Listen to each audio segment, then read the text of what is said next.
Waduh, lagi-lagi saksi mahkota dalam kasus judol sebut Budiari mengetahui soal perlindungan akun judol. Bahkan dalam keterangannya, ia sebut soal bukti transfer dan lainnya. Lantas mengapa hingga saat ini dia tak juga dipanggil hakim, setidaknya untuk bersaksi saja? Karena semua sudah menjurus kepada mantan menteri ini. Apakah karena dia dekat dengan Jokowi? Ini ada lagi Mas Hersu yang menyebutkan nama Budi Ari lagi. Ini tampaknya memang udah nggak bisa lolos deh begitu ya. Ini yang membuat, Harusnya. iya. Ya. Tapi yang membuat Budi Ari demikian kokoh, ini apa? Saya membayangkan di balik ini terjadi hingar-bingar transaksi begitu, tarik-menarik begitu. Mengingat ya ini orangnya Pak Jokowi dan ini kan termasuk orang yang dititipkan gitu ya.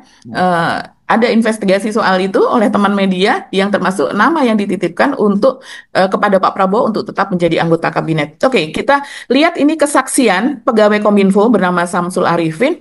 Ini yang diancam bakal dipindahkan akibat kalau dia tidak memblokir situs judul. Ini menarik juga apa yang dikatakan oleh Samsul Arifin gitu. Dia juga menjadi saksi mahkota ini Mas Hersu. Artinya saksi yang penting kesaksiannya.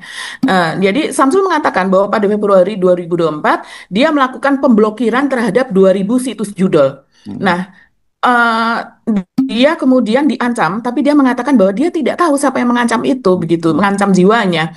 Dan dijaga oleh teman-teman. Ketika Februari, ketika itu tadi kan Saudara Denden mengatakan sudah ada koordinasi. Siapa menjaga pada saat itu? Jaksa bertanya seperti itu. Dia menjawab, ketika saya memblokir 2000 website itu, kemudian saya diancam dan diteror. Diancam dan diteror oleh, dia mengatakan, kemudian kata si Denden ini dia tidak tahu, tapi dia mengatakan bahwa dirinya akan dipindahkan. Jadi kalau yang meneror, mengancam dan kemudian dia akan dipindahkan, artinya orang itu ada di atas, bukan temannya, apalagi bawahannya. Sudah pasti orang yang memiliki wewenang dan dapat memindahkan posisi dia begitu. Panggil atau jaksa perintahkan yang ini untuk diperiksa sebagai tersangka. Bisa wah perintah. Baik. Bisa. Ini menarik nih karena kemudian mungkin yang dimaksud ada nama Budi Ari di situ. Nah, kenapa kemudian ini tidak dipanggil di persidangan begitu ya Pak Susno ya? Ya, semestinya ya, kalau clear and clean, dipanggil atau tidak dipanggil, justru menghadap saya ingin dikelirkan di sidang. Iya, saya udah di BAP juga katanya. Iya, sudah di BAP. Nama disebut di BAP, disebut di sidang. Jangan menolaknya itu di medsos. Menolaknya itu pakai teriak-teriak. Beliau ini pakar hukum, mestinya siap, saya akan hadir di sidang. Saya akan buktikan bahwa saya terlibat atau tidak. Ini memang aneh banget gitu loh. Nama Budi Ari itu udah bolak-balik disebut. Saya sampai sekarang kok statusnya dia itu apa gitu. Ini kan sejak kemarin-kemarin kita juga udah sebenarnya udah mencium ini ada apa ini ya. Jaksa membuat dakwaan yang jelas di situ nama Budi Ari disebut-sebut begitu, tapi tidak jadi tersangka. Dan kemudian ketika ribut-ribut itu jaksa bilang, loh kami kan bikin berdasarkan berkas perkara dari polisian. Nah polisi berarti kan sebenarnya menyebutkan itu, tapi kenapa Budi Ari tidak dijadikan tersangka? Kan itu yang sekarang jadi pertanyaan. Dan pada waktu itu Kapolri juga menyatakan terbuka kemungkinan Budi Ari diperiksa lagi kalau diperintahkan oleh hakim. Jadi sebenarnya kata kuncinya memang di hakim ini Mbak kalau mau, karena nggak mungkin jaksa membuat dakwaan tanpa ada dari polisi lagi untuk Budi Ari, karena memang nggak ada dakwaan dari polisi, tapi disebut namanya bagian yang paling gede. Ini memang menarik, tapi kalau kita memahami peta politiknya dan bagaimana hubungan antara Budi Ari dengan Pak Jokowi, ya kita jadi paham nih sebenarnya. Jadi saya ini berprasangka baik, sebenarnya ada polisi yang memang sebenarnya masih oke gitu dia, tapi nggak bisa menjadikan terdakwa, tapi tetap di namanya dimunculin di dalam kasus terdakwa yang lain gitu, tersangka yang lain dia waktu di kepolisian gitu.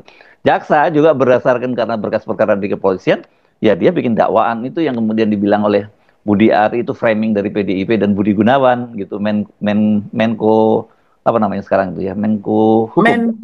Apa itu? Iya, Menko Polkam, Menko. Iya. Polkam, bukan Polhukam ya. Hukumnya dikeluarkan. Ya, Menko Polkam katanya framing, bukan framing, itu dakwaan jaksa. Iya.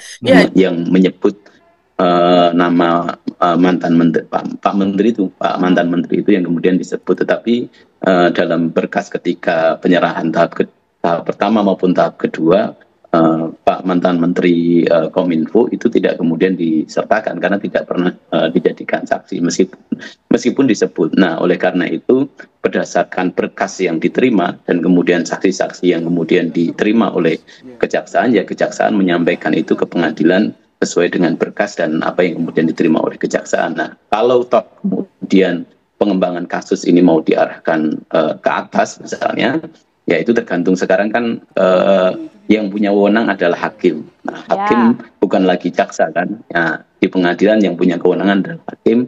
Hakim kemudian bisa saja kemudian memerintahkan kepada jaksa untuk kemudian memanggil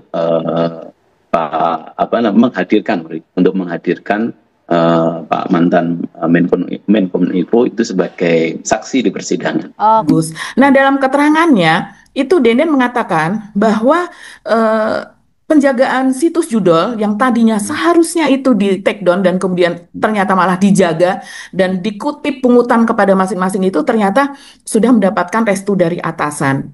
Ya, kemudian di sini misalnya Denden ini mengatakan, pertama dia bertemu dengan Muhrijin alias Agus. Ini menarik Mas Irsu, karena Muhrijin atau Agus ini kan bukan siapa. Ya, calo ini, broker.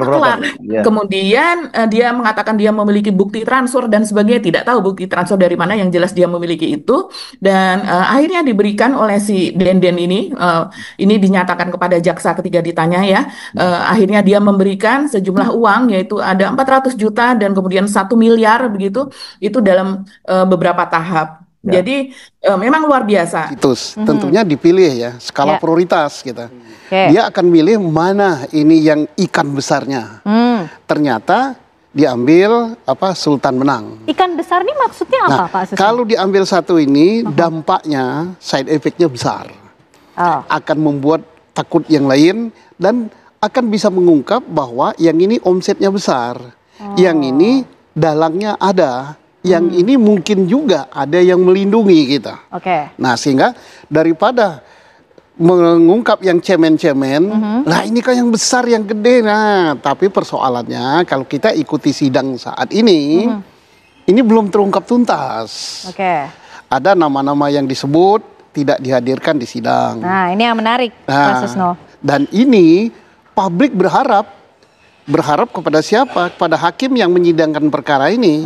Menyampaikan bahwa praktik penjagaan bisa dilanjutkan karena sudah diketahui oleh yang di atas. Di atas ini dikejar lagi oleh jaksa, siapa yang dimaksud di atas. Terus kemudian dia mengatakan yang mereka maksud adalah Pak Menteri pada waktu itu yang menjabat, yaitu Budi Aris Setiadi.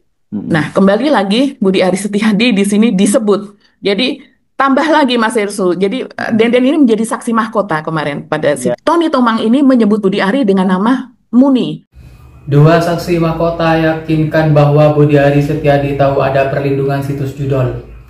Saksi Agus Muhrijan alias Agus dan Adi Kismanto menegaskan bahwa mantan Menteri Komunikasi dan Informatika Budi Aris Setiadi sudah mengetahui praktik perlindungan situs judi online atau judol di Kementerian Komunikasi dan Informatika. Dalam persidangan di Pengadilan Negeri Jakarta Selatan pada 10 Juni 2025, keduanya menyatakan bahwa Budi Ari mengetahui ada penjagaan situs judi online dan bahkan disebut-sebut mendapatkan jatah 50% dari hasil perlindungan tersebut.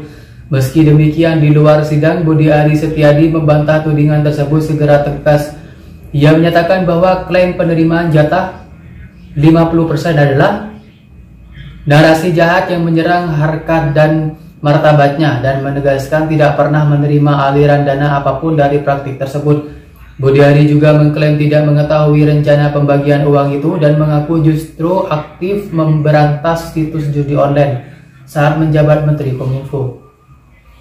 Jadi dalam persidangan, saksi dari pihak terdakwa menegaskan keterlibatan Budi Ari dalam mengetahui praktik backing situs judi online. Sementara Budi Ari sendiri membantah tuduhan tersebut dan menyatakan kesiapannya membuktikan ketidaklibatannya.